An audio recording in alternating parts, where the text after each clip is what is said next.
Hey, this is Mike from the Run Testers, and in this video we're going to be talking about the Garmin Venu 3. Now sometimes it takes us a little bit longer to get hold of some watches that we do really want to test. Case in point, the Venu 3. Now the Garmin Venu in general and the series, it's definitely Garmin's answer to things like the Apple Watch, Samsung Galaxy Watch, any kind of full-fat smartwatches that are not made by sports companies ultimately. And this is showcasing what Garmin has to offer in terms of smartwatch features. It used to be the Vivoactive, it's now very much the Garmin Venu. Now, yeah, we've got it in. I'm looking forward to kind of going out and running with it. I'm going to do my first run with it.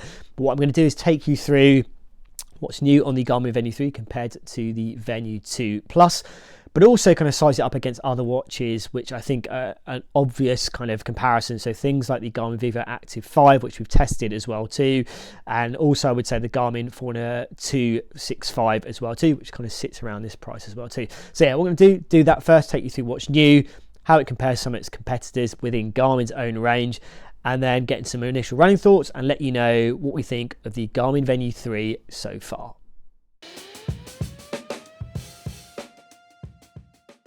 Okay, so here's what you need to know about the Garmin Venu 3, and we'll start with price, and the price is £449 in the UK, which does mean it's a bit of a jump up from what we paid or what you would pay for the Garmin Venu 2 Plus. Also, it does kind of push it into the realms of something like the Garmin Forerunner 265. And interestingly, it's got a similar feature set to the Vivoactive 5, which we've also tested on the channel, but that is significantly cheaper than the Venu 3. And we'll kind of get into how these kind of watches all kind of compare. Now, in terms of design, there are some changes. It's still got the polymer case like the Venu 2 Plus. You are getting a larger case this time now. You are also getting a larger screen and a higher resolution AMOLED display as well too. The bigger case does mean you are getting larger straps as well, but they are ones that you can remove, and you're getting kind of, you know, a silicone strap or the option of a leather strap with the Venu 3 at launch as well too. So in terms of sensors, it's generally very consistent across the board on both of the watches, the Venu 2 Plus and the Venu 3. Both have that kind of ECG support that Garmin has recently kind of unlocked. In terms of GPS support, you are getting a multi-GNSS set up on the Garmin Venu 3, so it's an upgrade from what we got on the Venu 2 Plus. It's not the multi-band mode that we've seen on other watches from Garmin recently, but it is an upgrade from the Venu 2 Plus. So in terms of smartwatch features, it's largely the same for both these watches, but there are some extras on the Venu 3 that you're getting here. You're getting the ability to display kind of font in a larger size to make it a little bit easier to read. You are getting the ability to access the Connect IQ store directly from the watch itself. You are getting the ability to kind of view pictures when they're sent through messages, but that's only when you've got the watch paired to an Android phone. If you're using it with an iPhone, then you won't be able to see those images. When you kind of dig into the running features and what you have available, again, it's more of the same on the Venu 3. Everything you got on the Venu 2 Plus is available on the Venu 3. Probably the most notable thing I would say in terms of what you're getting on the running front and training front is that you're getting the kind of improved interval modes and interval tracking in general that is available on the Venu 3 and not on the Venu 2 Plus.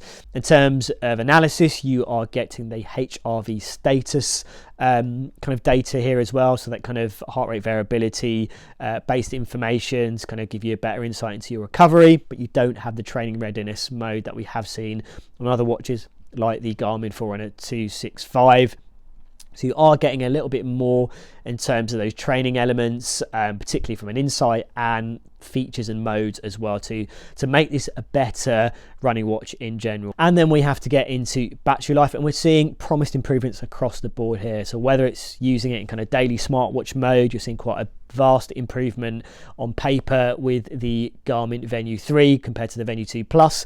You are also seeing improvements in terms of when you're using the GPS. Obviously you have the kind of GNSS mode as well, so that will see the battery drop off a little bit more, but ultimately that's an additional way to use the watch. And then you're looking at things like when you are streaming music while you're tracking as well too, you're getting a couple of hours extra compared to what you would do or get from the Venu 2 Plus in the same scenario. So first run completed with the Garmin Venu 3, and I would say the experience was pretty solid overall, very familiar, very similar to what I've seen from Garmin watches that I've tested recently, particularly something like the Garmin Vivoactive 5. Now I did kind of an 18k, very easy run, and then kind of a little break, and then did an extra couple of k. I had the Garmin Forerunner 265 on my other wrist, and the reason I picked that is because, as I mentioned earlier, it's similar in price to the Garmin Venu 3. Also has the multi-band mode, which you don't get here on the Garmin Venu 3, so that was an opportunity to see how well the GPS performed. It obviously is an upgraded kind of setup from the Garmin Venu 2 Plus, but it isn't that multi-band mode that we get, or has that multi-band mode that we have on something like the 265. I had the 265 also paired to a Garmin HRM Pro Plus chest strap as well, to kind of just keep an eye on the heart rate data as well, though as I said, I was going pretty easy on that run. Now in terms of the experience, I'll talk a little bit about the design now. I don't think it's massively changed in terms of how it feels to run with this watch compared to the Garmin Venu 2. You have got that kind of bigger case size, you have got that bigger screen as well. I never found the Venu 2 Plus screen was a little on the small side, but you know, I think it's a good size in terms of being able to kind of absorb and, you know, take in your data. The kind of UI changes that we've started to see in newer Garmin watches, so things like the Vivoactive 5, where Garmin has kind of moved some things in, you know, in terms of where they sit inside on kind of on the watch and the watch menus.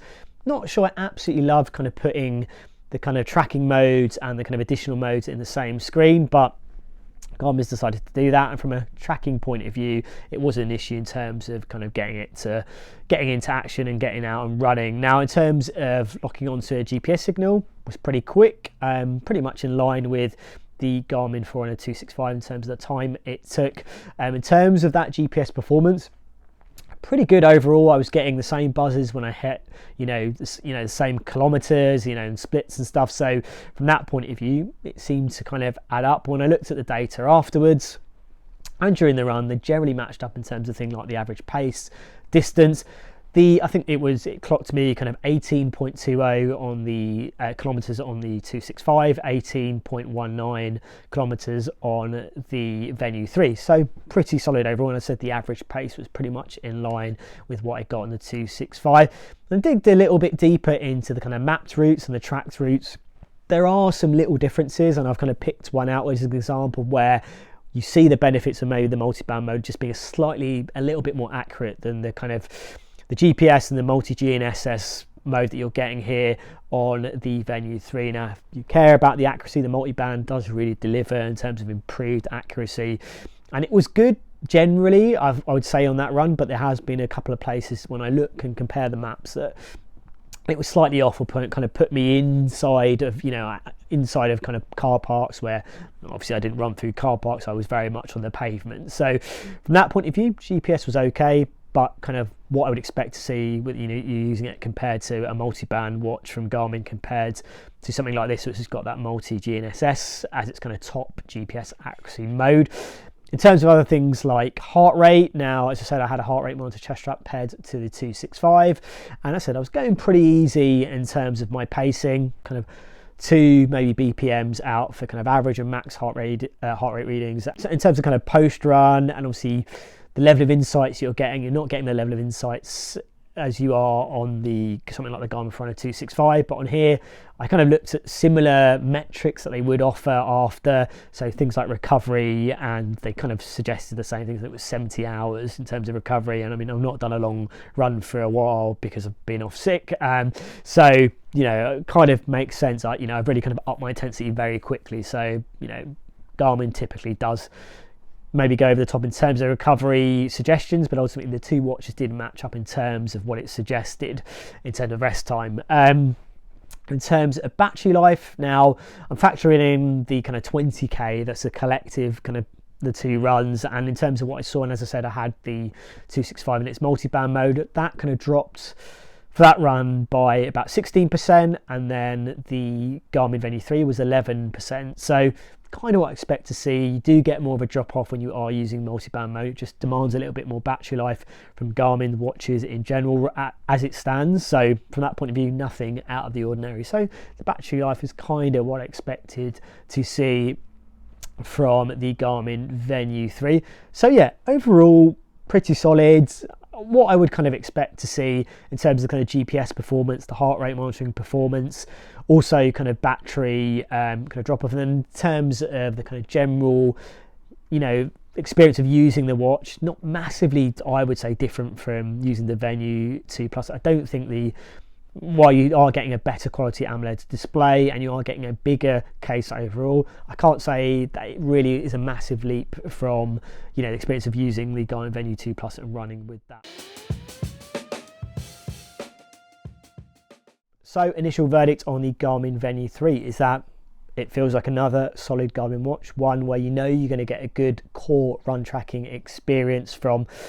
I think ultimately when you look at the price and you look at what else is in Garmin's range, it represents a bit of an issue for Garmin here in terms of what else is in its range, because this is now more expensive and the price puts it up against things like the Garmin Forerunner 265. Now, from a running point of view, when you look at the features that you're getting on the Forerunner 265, the multi-band that you're not getting here, the kind of navigation support that you're getting here on the 265 that you're not getting on the Venu 3, the extra training analysis, you're getting the training readiness support here on there that you're not getting here as well, and you're getting good smartwatch features on the 265 as well. You're not getting the kind of those kind of additional things that you're going to get on the Venu 3, so those voice enabled features. You're not getting the ECG sensor, you're not getting some of those extra smartwatch features that you're going to get from having it or using it with an Android phone. But ultimately, in terms of the smartwatch experience on the 265, I think it's pretty good, and I don't think most people are going to massively miss the extras that you're going to get on the Venu 3 in comparison.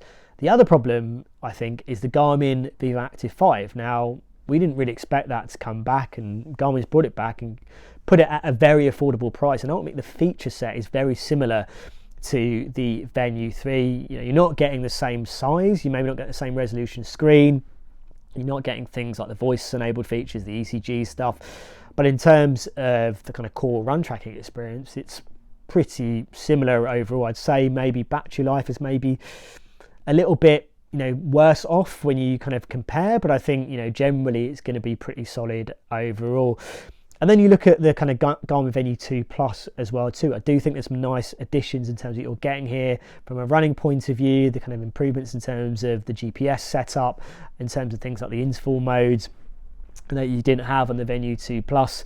But on that watch, I still think you're getting a good experience. I still think you're getting good features overall. You're getting good smartwatch features still. I think the battery life is slightly different, particularly when you've got it in always on display. I think it's a couple of days on the Venu 2 Plus. I would feel that you could probably get a little bit more on the Venu 3, just because that's what we've seen on Garmin's watches and AMOLED watches in general. But that is ultimately the problem when you've got so many watches now in Garmin's range that have AMOLED displays. They all feel like smartwatches. They all offer good smartwatch features. I just wonder whether the Venu 3 offers enough over those other watches. From a running perspective, I say particularly to warrant going for something like the Vivoactive 5, which is cheaper, going for the Forerunner 265, which is around the same price and offers more in terms of that running experience. So the Venu 3 is a weird one for me. I think unless you really want the best that Garmin has to offer to smartwatch and health features, and you want some of those kind of good, strong running features, but not the best that Garmin has to offer, I'm not sure there's an argument to go, as I can see it so far, to go over the 265 or the Vivoactive 5. But as I say, early days in terms of my experience. That's just kind of how I'm feeling about this, and in terms of when you look at the price of the Venu 3 compared to what else is in Garmin's range. So yeah, those are kind of some initial thoughts on the Garmin Venu 3. Plenty more testing to do, but yeah, I'm not 100% convinced there is really a good space in terms of where the Venu 3 sits with Garmin's entire range. Okay, so there you have it, some initial thoughts on the Garmin Venu 3. Now, we've obviously got plenty more testing to do with this watch, and we have got our kind of Garmin overview of our picks, our top picks in terms of the Garmin watch as well. So this is good timing in terms of this watch finally arriving with us. So if you've got any questions about this watch, let us know. As always, please do like and subscribe, hit that little bell to find out about our latest videos, and yeah, we'll see you for the next Run Testers video.